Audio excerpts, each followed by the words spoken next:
You wouldn't know just by looking at it, but this is one of the biggest battlegrounds of the India-Pakistan conflict.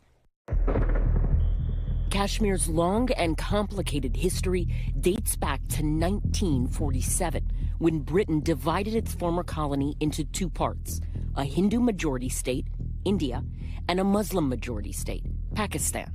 To understand why India and Pakistan have the relationship they do, you really do have to go back to partition. Michael Kugelman is a DC-based South Asia analyst. What this meant is that if you had Muslims in Hindu-majority areas, they had to go to other areas, and vice versa. It became an incredibly dangerous and indeed deadly experience. Things got off to a very bad start. At the same time, the fate of Kashmir, the mountainous region between both countries, was still up in the air. Both countries staked a claim to the region, leading to the first Indo-Pakistani War. You essentially had a case where the leadership in Kashmir ended up signing what was called an accession treaty, which essentially entailed it reverting to Indian control.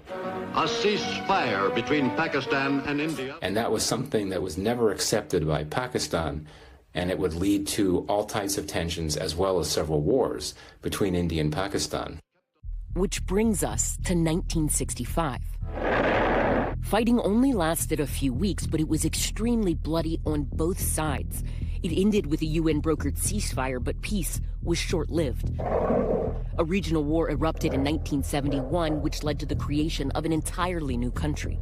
East Pakistan is as much a part of the country as is West Pakistan. If you look at what happened in that war, you had a significant amount of Pakistani territory that became a new state. I mean, you essentially had a movement, an independence movement in East Pakistan, which was backed by India, and it resulted in the new state of Bangladesh.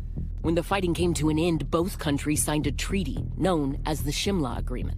It essentially set the border that is in place now, the border that is known as the line of control, but it's a disputed border. It divides the two Kashmirs. All that to say, nothing really changed. In the decades that followed, the disputed region fell victim to militant uprisings, terrorist attacks, and controversial elections. It's important to also recognize that there are other issues that have driven this enmity between the two countries, whether you're talking about state-sponsored terrorism in Pakistan, which has targeted India, or whether you're talking about the ideological views of the Narendra Modi government in India. And no one is under any illusions about what lies ahead. The world now on edge as two nuclear powers appear to be on the brink once again. Thanks for watching. Stay updated about breaking news and top stories on the NBC News app or follow us on social media.